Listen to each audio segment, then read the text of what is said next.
Today let us start with chapter number 5, data handling.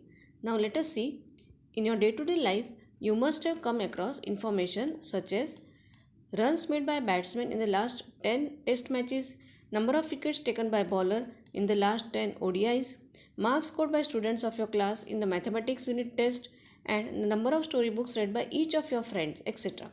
So the information collected in all such cases is called data.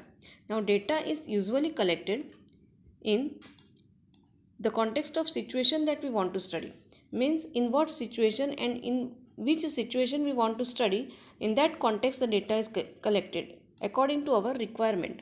So for example, a teacher may like to know the average height of students in her class.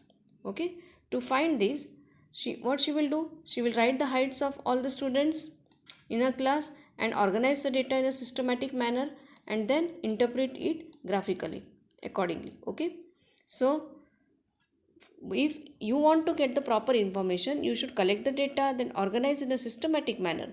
Sometimes the data is represented graphically to give a clear idea of what it represents. Then, do you remember the different type of graphs which we have learned last year? So yes, we have learned the bar graph. Now let us see about the pictograph. Pictorial representation of data using symbols is called pictograph. So here we will see how the pictograph is represented. Here the number of cars produced in the different months is shown. It is shown by picture of the car. One picture of the car equal to 100 cars. One symbol stands for 100 cars. Now July, 2 cars plus 1 half car means 100 plus 100 plus 50 because it is half. So equal to 250 because half car denotes 1 upon 2 of 100, that is 50. Okay, half of 100 means 50. Now further, here August is showing 3 cars. 3 cars means equal to 300. 100 into 3 means 300. Now here September, 4 cars are shown. So it should be how much? It should be equal to here 400. Now let us see the questions. How many cars were produced in the month of July? So July month, how many are there? 2 complete cars and 1 half car means 250. So 250 cars were produced in the month of July. In which month were maximum number of cars produced? So it is clear, in the month of September 400 cars were produced. Okay, so maximum number was produced in the month of September, that is 400. Let us understand about the bar graphs.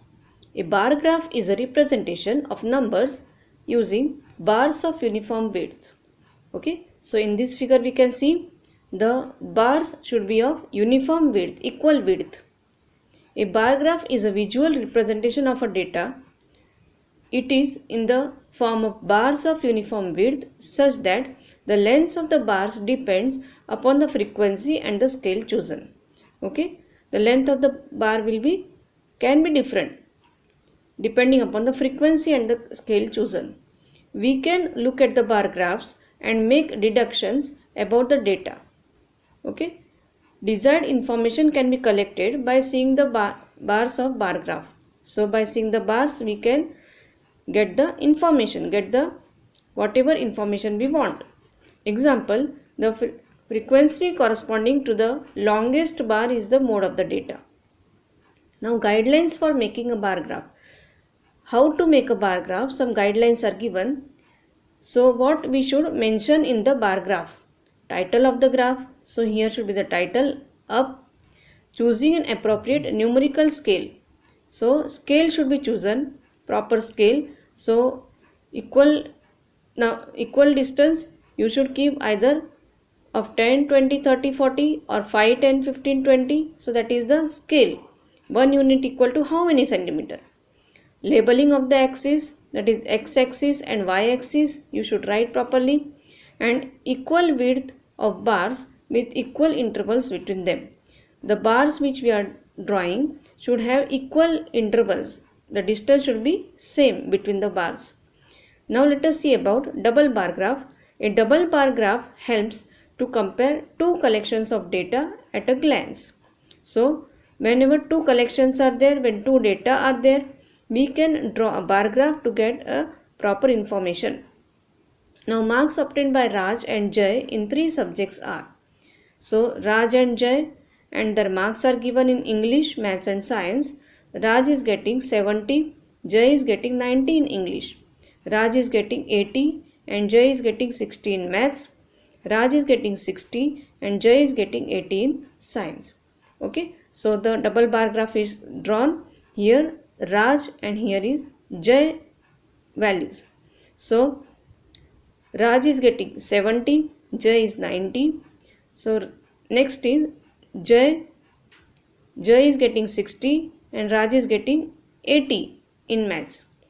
In Science, Raj is getting 60 and Jay is getting 80. So from this graph, we can clearly see that how much is the difference between the marks of the both. So here you should write the subjects and here you should write the proper marks with proper scale.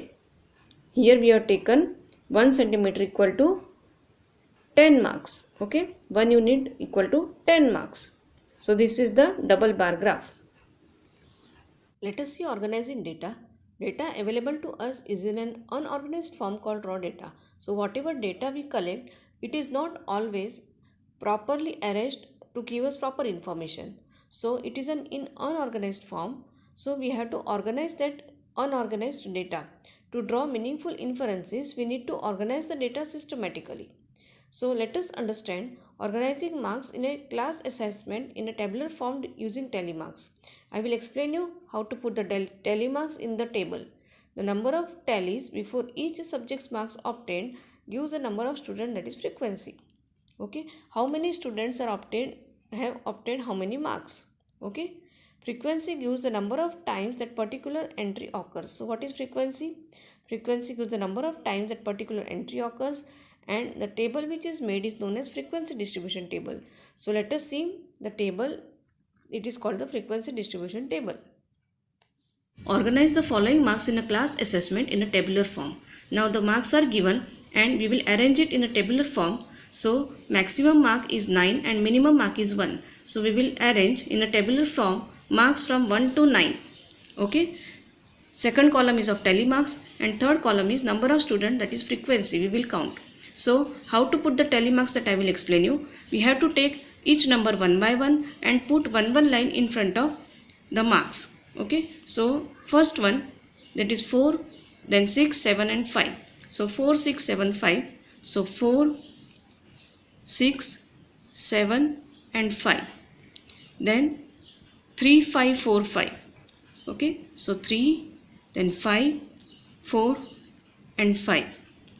Then 2, 6, 2, 5. So 2, 6, 2 and 5. Then 1, 9, 6, 5. Then 1, 9, 6 and 5. See here, 4 times 5 is over. Then we will keep the fifth 5 like this. Then 8, then 4, 6 and 7. Now we will count the number of students, that is frequency. Here is 1, here is 2, here is again 1, here is 3, here will be 1, 2, 3, 4 and this one 5. Then here is 4, here is 2, here is 1 and here 1. These are the number of frequencies. Learn the given definitions. Thank you.